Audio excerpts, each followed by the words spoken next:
दोस्तों, भारत में कई ऐतिहासिक युद्ध हुए हैं जिनके बाद इतिहास की दिशा ही पलट गई। इनमें से ही एक था तराइन का युद्ध। तराइन युद्ध को भारतीय इतिहास के सबसे खतरनाक युद्धों में से एक माना जाता है और कहा जाता है कि इस युद्ध के बाद से ही भारत कई सालों के लिए गुलामी की ओर बढ़ गया था। इस युद्ध के बाद से ही भारत में इस्लामिक राज की शुरुआत हुई और भारत में दिल्ली सल्तनत की स्थापना भी इस युद्ध के बाद ही की गई। तो आज के इस वीडियो में मैं आपको तराइन युद्ध के इतिहास के बारे में बताने वाला हूं। तो चलिए वीडियो शुरू करते हैं। दोस्तों, तराइन में पृथ्वीराज चौहान और मोहम्मद गौरी के बीच दो युद्ध लड़े गए थे, जिसमें एक समय गौरी तो एक समय पृथ्वीराज चौहान को हार का सामना करना पड़ा था। दोस्तों, 1175 में सबसे पहले मोहम्मद गौरी ने मुल्तान और फिर पाकिस्तान के कई राज्यों पर अपना कब्जा जमाया, जिसके बाद 1178 में वो भारत आया और चालुक्य साम्राज्य की राजधानी अनहिलवारा पर हमला किया, जिसमें उसको बुरी तरह हार का सामना करना पड़ा था। इसके बाद वो वापस लौट गया और अब वो योजना बनाकर फिर से भारत वापस आया और इस बार उसने किलों पर हमला कर उन पर कब्जा करना शुरू कर दिया। उसने अब तक कई किलों पर कब्जा कर लिया था। तराइन के पहले युद्ध की शुरुआत से पहले उसने भटिंडा के किले पर कब्जा कर लिया था, जो सम्राट पृथ्वीराज की सत्ता के अधीन आता था। भटिंडा किले पर कब्जा करने के बाद मोहम्मद गौरी ने पृथ्वीराज चौहान के पास अपना एक संदेश भेजा, जिसमें उसने कहा यदि पृथ्वीराज चौहान इस्लाम को अपनाते हैं तो वह उनकी रियासतों पर हमला नहीं करेगा।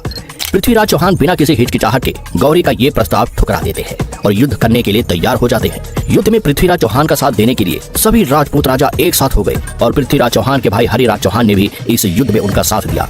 जिसके बाद थानेश्वर से 14 मील दूर और सरहिंद के किले के पास तराइन नामक स्थान पर पृथ्वीराज चौहान और मोहम्मद गौरी के बीच ये युद्ध लड़ा गया। मोहम्मद गौरी ने कई तरकीबें लगाई, लेकिन उनका कोई फायदा नहीं हुआ, क्योंकि पृथ्वीराज चौहान की सेना ने तीन तरफ से उसकी सेना को घेर लिया और शुरुआत से ही उसकी सेना पर हावी रहे। और कहा जाता है कि मोहम्मद गौरी का सामना सीधे हरिराज चौहान से हुआ था और हरिराज ने उसे बुरी तरह घायल कर दिया था। अंत में मोहम्मद गौरी को यहाँ हार का सामना करना पड़ा, जिसके बाद ऐसा माना जाता है कि वह भाग गया था।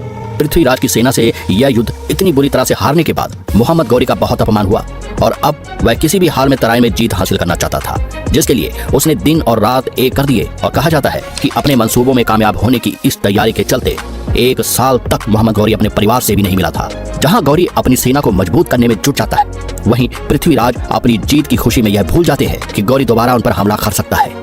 इसके बाद पृथ्वीराज चौहान कन्नौज की राजकुमारी संयोगिता से शादी करते हैं, लेकिन संयोगिता के पिता कन्नौज के राजा जयचंद इस शादी का विरोध करते हैं। इसी कारण वह पृथ्वीराज का युद्ध में साथ नहीं देते और कई राजपूत राजाओं को भी उनका साथ देने से मना कर देते हैं। और 1192 में पहले युद्ध के 1 साल बाद ही मोहम्मद गौरी ने अपनी विशाल सेना के साथ तराइन की ओर बढ़ना शुरू कर दिया। पृथ्वीराज चौहान को इस आगमन की खबर पहले से ही मिल चुकी थी। उन्हें पता चल गया था कि अब कुछ बड़ा होने वाला है।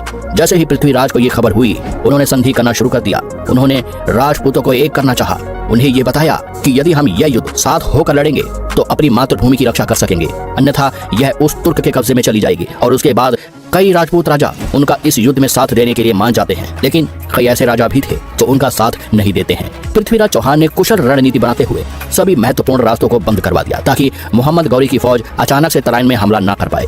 मोहम्मद गौरी 1,20,000 बख्तरबंद सेना के साथ हमला करता है, लेकिन पृथ्वीराज की सेना भी बेहद विशाल थी। उसके पास 3,000 हाथी, 30,000 घुड़सवार और कई हजारों की पैदल सेना थी और साथ ही उनकी यह सेना बेहद अनुशासित भी थी। सम्राट पृथ्वीराज चौहान के नेतृत्व में उनकी सेना ने डटकर मोहम्मद गौरी की सेना का सामना किया, लेकिन इस बार गौरी पूरी योजनाएं बनाकर आया था। युद्ध की शुरुआत में तीर कमान और भाले चले और दोपहर तक दोनों सेनाएं आपस में भिड़ चुकी थी और शाम तक तराइन का यह मैदान लाशों के ढेर से भर चुका था। कई महान योद्धा यहाँ वीर गति को प्राप्त हो चुके थे और कई योद्धा बुरी तरह घायल होने के बाद भी हार नहीं मान रहे थे। शाम का सूरज ढलते ही युद्ध विराम की घोषणा कर दी गई।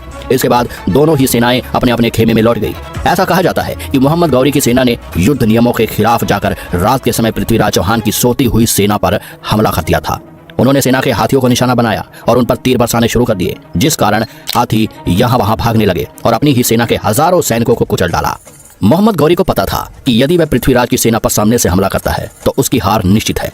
इसीलिए उसने अपनी सेना को 2 भागों में बांट लिया और सेना के एक भाग को पीछे से हमला करने के लिए कहा, लेकिन इसका कोई फायदा नहीं हुआ, क्योंकि पृथ्वीराज चौहान की सेना बेहद शक्तिशाली और अनुशासित थी, जिससे वह इस पीछे से हुए वार को सह गए।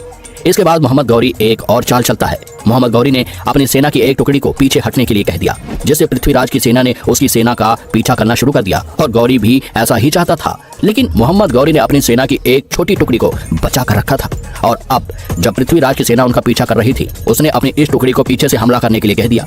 और जब इस सेना ने पीछे से हमला किया तो पृथ्वीराज की सेना को भारी नुकसान का सामना करना पड़ा। कई सैनिकों को भी अपनी जान गंवानी पड़ी और इस धोखे से किए गए हमले के कारण पृथ्वीराज चौहान यह युद्ध हार गए। इस युद्ध को जीतने के बाद गौरी ने भारत में अपने स्लेव्स यानी गुलामों को लाया। कहा जाता है कि वो इन गुलामों को अपने बच्चों की तरह ही व्यवहार करता था और इन्हीं गुलामों में से एक था कुतुबुद्दीन ऐबक, जिसे गौरी ने दिल्ली का राजपाट सौंपा। आगे चलकर इसी कुतुबुद्दीन ऐबक ने भारत में स्लेव डायनेस्टी की स्थापना की और इसके बाद ही पूरे उत्तरी भारत में इस्लामिक राज की शुरुआत हुई। जैसा कि पृथ्वीराज ने पहले ही कह दिया था कि यदि हम ये युद्ध हार गए तो अपनी मातृभूमि को हमेशा के लिए खो बैठेंगे।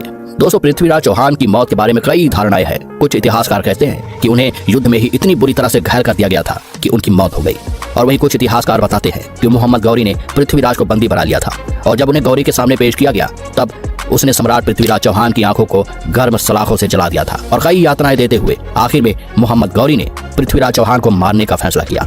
लेकिन इससे पहले कि गौरी पृथ्वी को मारता, पृथ्वीराज के दरबार के राजकवि चंद बरदाई ने कुछ ऐसा कह दिया जिसमें गौरी भी दिलचस्पी लेने लगा। दरअसल कवि चंद बरदाई ने बताया कि पृथ्वीराज चौहान शब्द भेदी बाण चलाने में महारथी हैं और ये सुनकर गौरी ने इस कला के प्रदर्शन का आदेश दे दिया, जिसके बाद पृथ्वीराज चौहान को तीर कमान थमाया गया।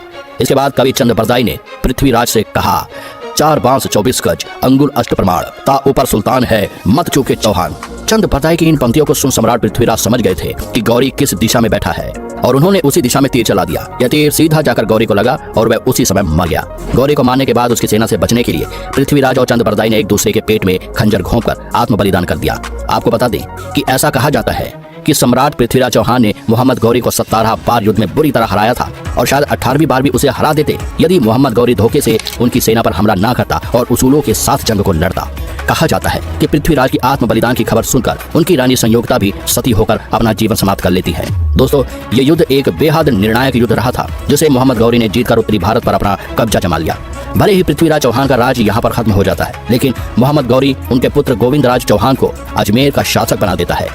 इसके बाद मोहम्मद गौरी ने जितने भी भारतीय क्षेत्रों को अपने अधीन लिया था वह कुतुबुद्दीन ऐबक के हवाले कर दिया और खुद वापस अफगानिस्तान लौट गया था।